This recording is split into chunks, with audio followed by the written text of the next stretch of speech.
La circulaire a été envoyée lundi à tous les recteurs et tous les préfets.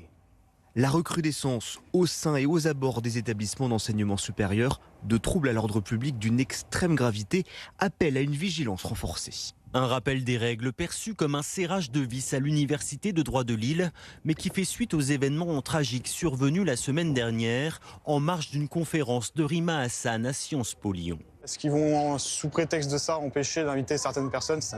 On sait qu'en ce moment, c'est LFI qui est visée en disant l'extrême gauche et tout ça. Donc ça pose cette question-là. Après, je pense que c'est normal de vouloir sécuriser ce genre d'événements.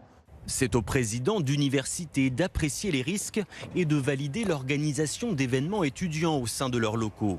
Mais pour ce responsable d'association, cette circulaire risque de compliquer un peu plus un processus déjà bien lourd.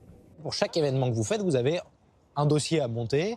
Les taux risquent de se resserrer. Il y a deux cas de figure. Soit les étudiants vont sortir du cadre et on va leur dire qu'ils sont responsables, que c'est leur responsabilité et ils risquent de se faire taper sur les doigts. Ou sinon, on va avoir tout simplement une raréfaction des événements étudiants parce que ça deviendra trop compliqué à produire. Aujourd'hui, c'est plutôt ce qu'on observe dans notre établissement. L'université de Lille n'a pas souhaité réagir. Il y a 2 ans, elle avait annulé par mesure de sécurité une conférence de Jean-Luc Mélenchon et Rima Hassan. Une décision déjà critiquée à l'époque par LFI et certaines associations étudiantes.